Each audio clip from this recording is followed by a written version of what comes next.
Olá, meu nome é Patrícia Cunegundes, eu sou gerente de comunicação do Postales e esse é o primeiro episódio de 2026 do seu podcast predileto, o Universo Postales. Vamos começar o ano cumprindo o nosso compromisso com a transparência e o diálogo com os nossos participantes com um convidado muito especial. Estamos recebendo José Olibério Alves, presidente do Conselho Fiscal, mineiro, contador de histórias e profundo conhecedor da trajetória dos Correios e do nosso Instituto. Seja bem-vindo, conselheiro Olibério. Muito obrigado, Patrícia. É um prazer estar aqui contigo.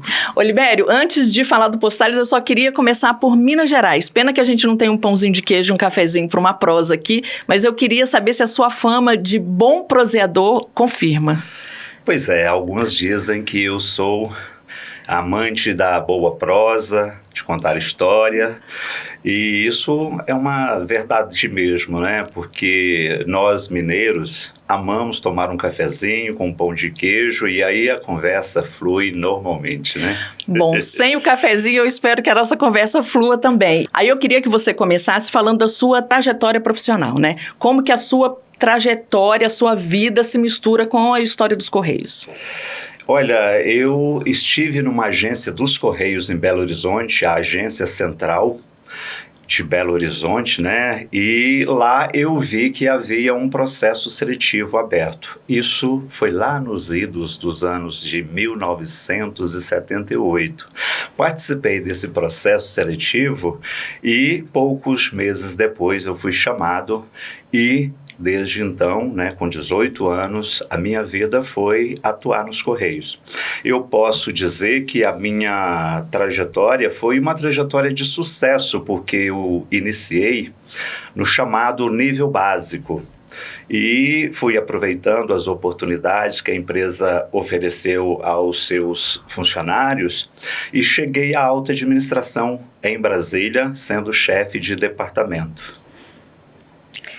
E essa experiência toda, assim, essa sua vida, né, dentro dos Correios, como que essa vida, essa vivência em Minas, em Brasília, contribuiu para o seu olhar como conselheiro fiscal do Postales? Então, Patrícia, eu inicialmente atuei na área operacional dos Correios. Depois eu fui atuar na comercial. Inclusive, essa agência que eu estive e que viu o processo seletivo, eu fui gerente dela durante 4 anos, posteriormente, né?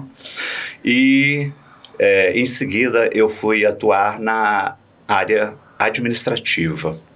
Tudo isso me deu uma gama de conhecimentos, de vivência junto aos trabalhadores, né, colegas dos Correios, que me trouxe uma bagagem juntamente com minha formação. Eu sou formado em Ciências Contábeis pela UFMG, depois eu fiz 2 pós-graduação na FGV, Gestão Empresarial e também Gestão de Pessoas. Tudo isso me capacitou para que eu me tornasse membro do Conselho Fiscal.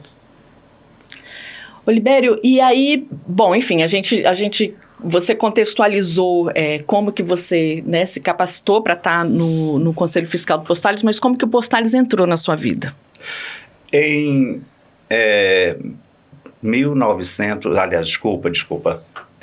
2017, eu aderi a um PDI. Os primeiros 6 meses que eu havia saído desta empresa, né, que foi a minha vida toda, né, dedicada a ela, eu passei 6 meses assim como fosse umas férias prolongadas. Mas com 6 meses eu já sentia falta daquela adrenalina do desafio. E aí eu comecei, então, incentivado por colegas, a participar de eleições de algumas associações que defendem os interesses dos trabalhadores, da ativa e também aposentados dos Correios. Em 2022, incentivado por outros colegas de outras associações, especialmente de aposentados, mas também com o apoio da Fentect, eu me candidatei ao Conselho Fiscal do Postales, porque eu achava que era importante conhecer profundamente o Instituto e dar a minha contribuição. E fui eleito, à época, né, com uma votação expressiva. Olibério, muita gente conhece o Conselho Deliberativo, mas nem todo mundo sabe exatamente o que o Conselho Fiscal faz. Eu queria que você explicasse didaticamente o que faz o Conselho Fiscal. Bem, para delimitar aí as competências, o Conselho Deliberativo é aquele órgão de governança que faz as deliberações de que caminho, de que ações o Instituto deve seguir. A diretoria executiva, por sua vez, faz a gestão do Instituto conforme estas deliberações do Conselho Deliberativo, sempre com a atenção às leis e normas que regem o setor. E o Conselho Fiscal? Bem, o Conselho Fiscal fiscaliza a gestão do Instituto. Cuida, por exemplo, de analisar balancetes, o balanço anual, os relatórios de todos os setores do Instituto e verificar se a gestão está coerente com essas normas e também com o que foi direcionado pelo Conselho Deliberativo. E uma coisa muito importante também, que eu digo que é do Postales, do Conselho Fiscal do Postales, que é a transparência. E antigamente dizia-se que o Postales era uma caixa preta, que ninguém sabia nada. Mas isso mudou muito, especialmente nos últimos anos, que a comunicação tem sido intensa com os participantes e beneficiários. Então, nós sempre prezamos que a comunicação seja a melhor, que flua da melhor forma possível por diversos canais, como está acontecendo agora, de modo que todos os participantes estejam acompanhando a gestão, o desempenho e resultado financeiro, principalmente, né, que vai garantir os seus benefícios e, enfim, a sua aposentadoria por toda a vida. Você falou que você foi eleito como conselheiro fiscal. Eu queria que você explicasse para o nosso ouvinte, nosso espectador, qual é a diferença entre um conselheiro eleito e um conselheiro e os demais membros do conselho. Bem, o Conselho Fiscal é formado por 4 conselheiros. Também tem mandato de 4 anos. 2, portanto metade, são eleitos pelos participantes, sejam eles da ativa ou já aposentados, e os outros 2 são indicados pela patrocinadora. Os recursos de um fundo de pensão são oriundos da contribuição dos participantes e também da contribuição da patrocinadora. Nada mais justo do que ter representantes no Conselho Fiscal dessas 2 áreas para fiscalizar. O interessante é dizer que o foco tanto dos eleitos quanto dos indicados é acompanhar, fiscalizar a gestão, de modo que esses recursos sejam bastante bem geridos para garantir os benefícios no futuro das pessoas. Então, independente de ser eleito ou de ser indicado, o foco é o mesmo, para o bem da gestão do Instituto. E os limites legais e as responsabilidades e práticas do Conselho Fiscal? Está esmiuçando o trabalho do Conselho Fiscal aí. Eu queria que você falasse um pouquinho também sobre isso. Muitas pessoas que eu tenho a oportunidade de conversar traz para a gente sugestões dizendo, olha, vocês poderiam fazer isso lá no Postales, mudar essa estratégia, fazer uma gestão mais assim ou mais assado. Entretanto, isso não é da competência do Conselho Fiscal. Isso é da competência do Conselho Deliberativo e também da gestão, né? O Conselho Fiscal, ele está limitado na competência de fiscalizar.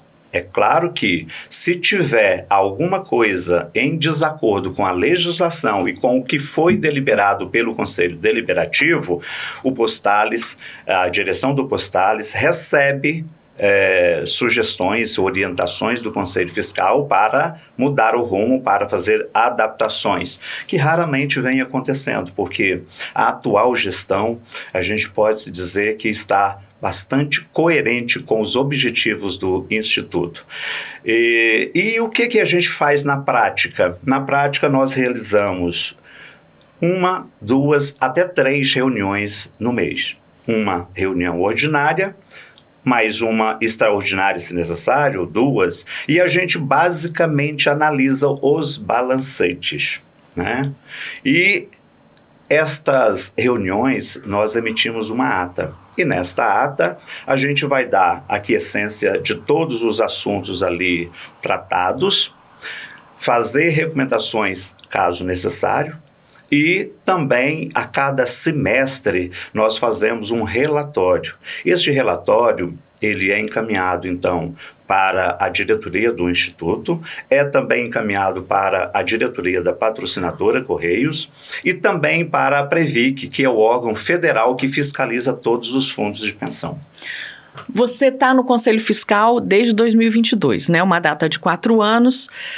Então, você está há quase 4 anos na estrutura de governança, na estrutura, né, organizacional do Postalhos. No entanto, você acompanha o Postalhos como participante, enfim, há muitos anos. Eu queria que você falasse um pouquinho do que você acha nesses anos todos que você está com o Postalhos, seja como participante, depois seja como conselheiro, que mudou na cultura, nos processos, na governança do Postalhos.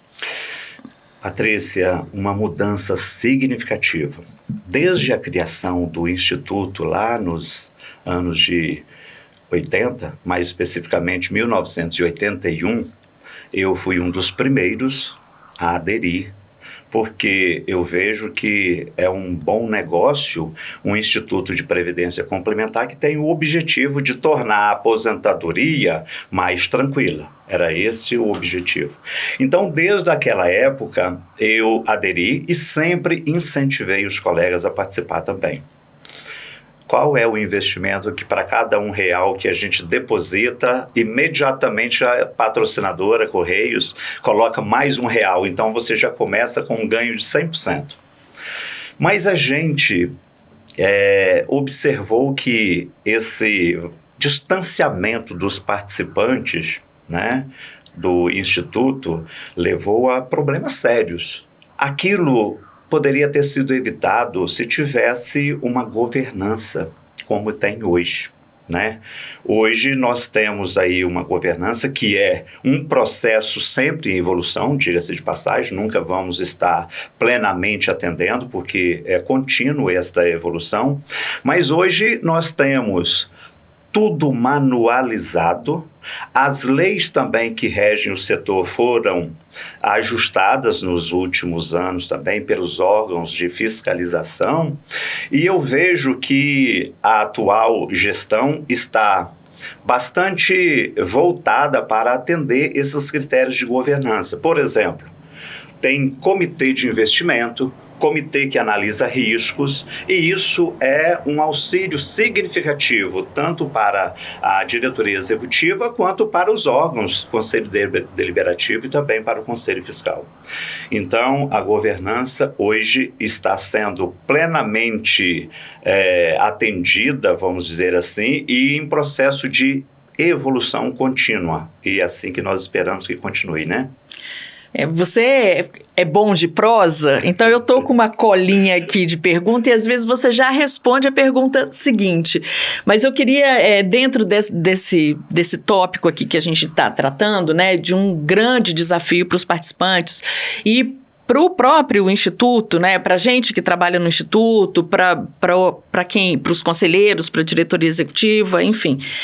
Quando a gente fala de virar a página, que você vem falando da evolução da governança, evolução da própria fiscalização do órgão federal, a Previc, que você citou aí, né? O que significa isso para você?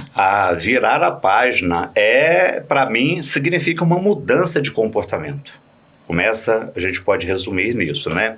É fazer a coisa certa no momento certo, de maneira correta. Então, o que aconteceu no passado precisava ter essa virada de página.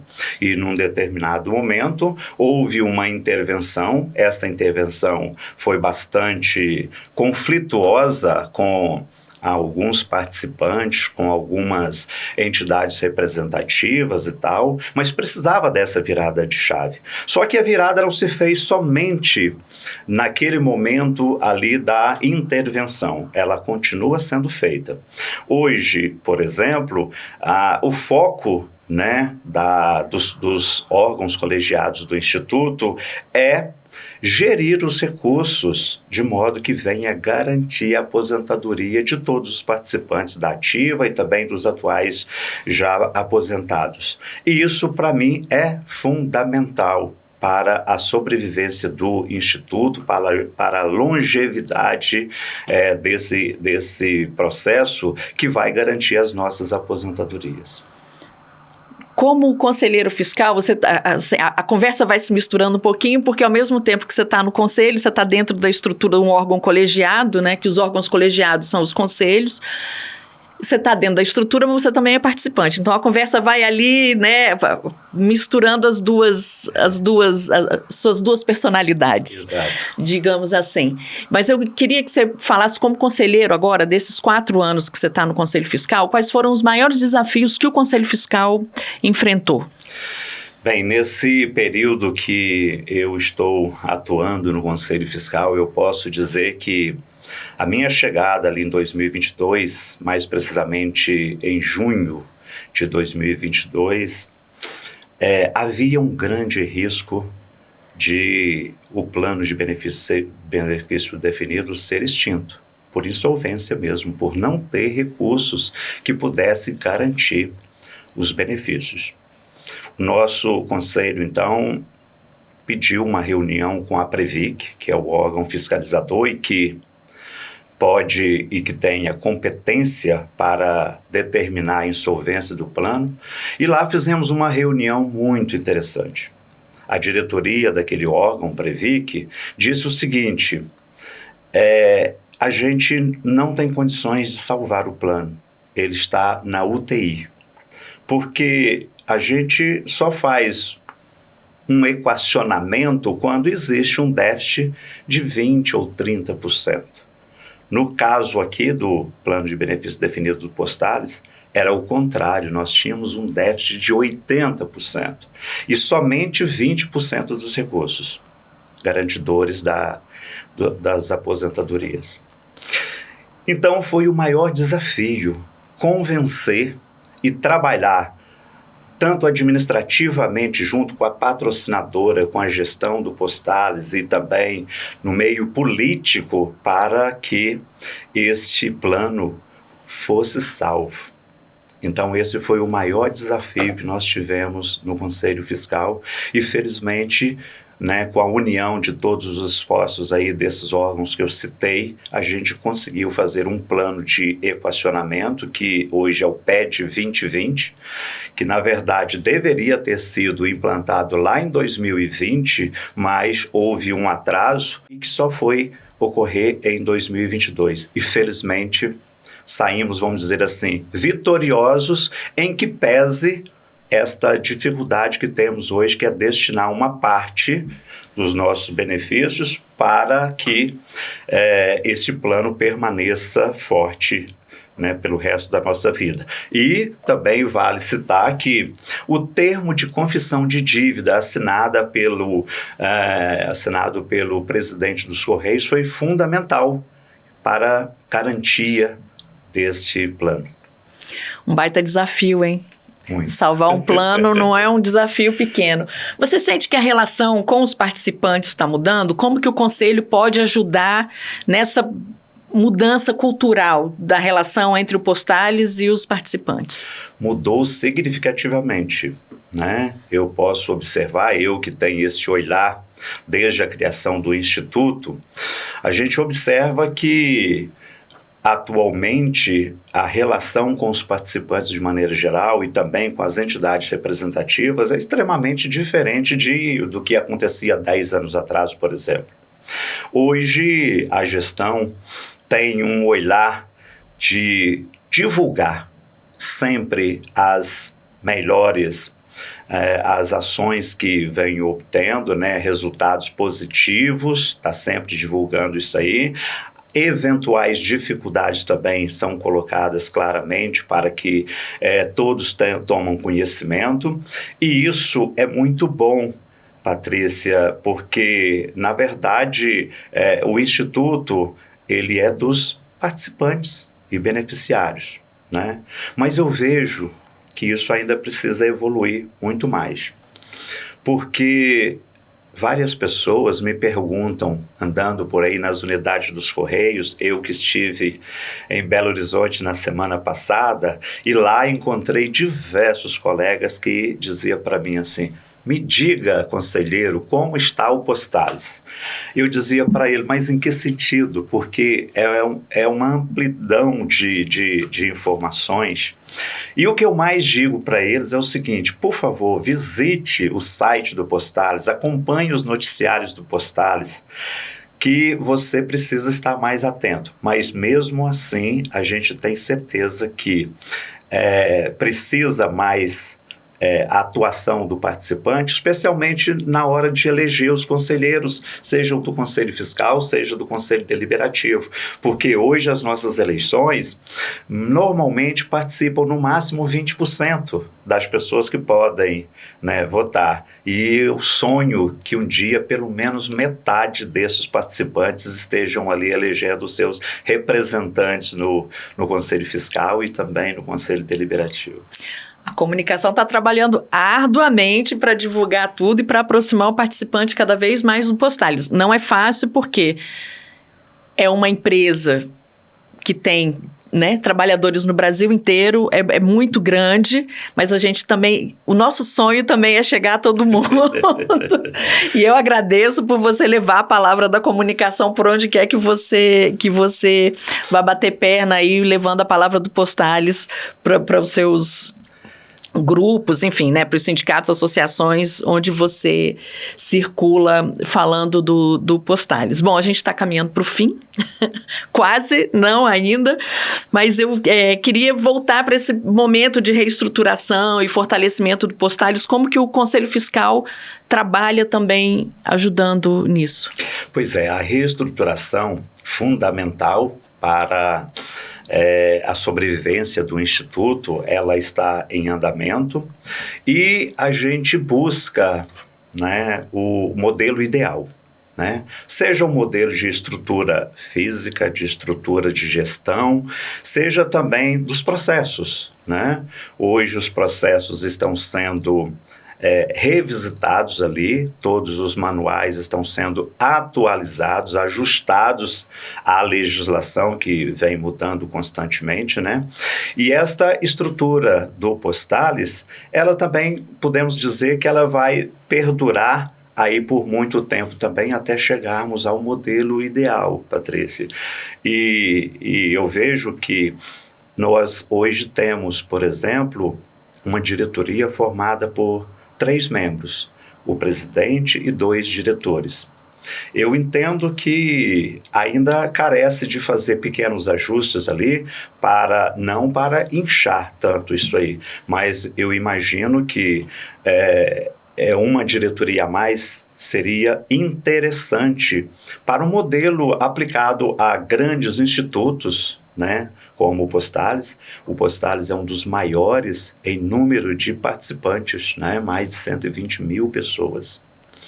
Então, eu vejo com bons olhos, e o Conselho Fiscal está sempre atento e sugerindo ao Conselho Deliberativo e à própria diretoria executivas eventuais ajustes que a gente entende necessários.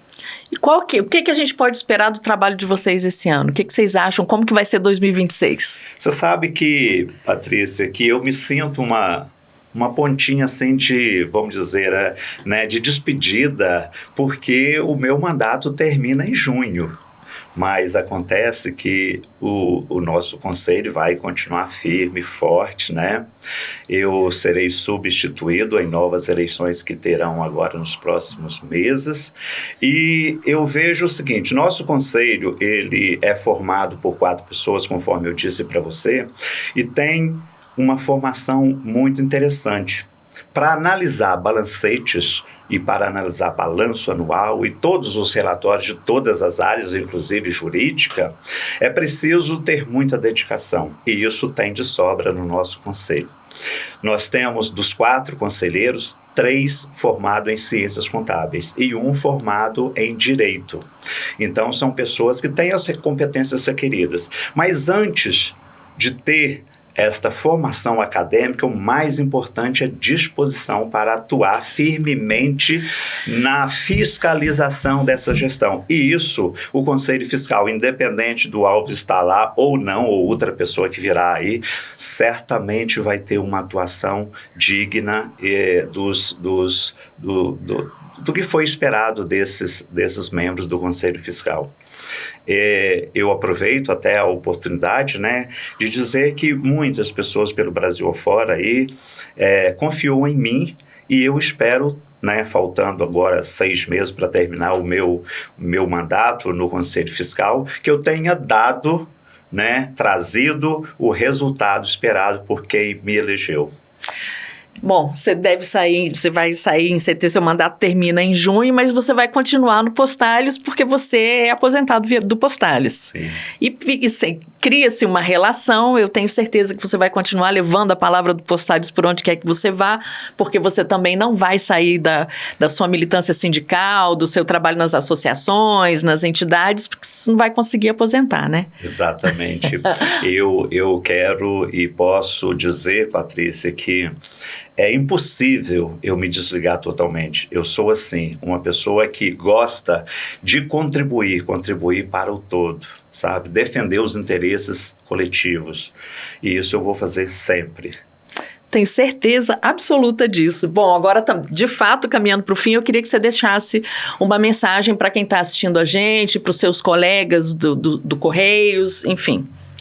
Olha, o que eu quero dizer para você que está nos vendo agora, que seja mais atento, visitando o site do Postales, acompanhando as notícias do Postales, dando sugestões, porque há canais de comunicação, né? E ali a gente estará sempre bem atendido.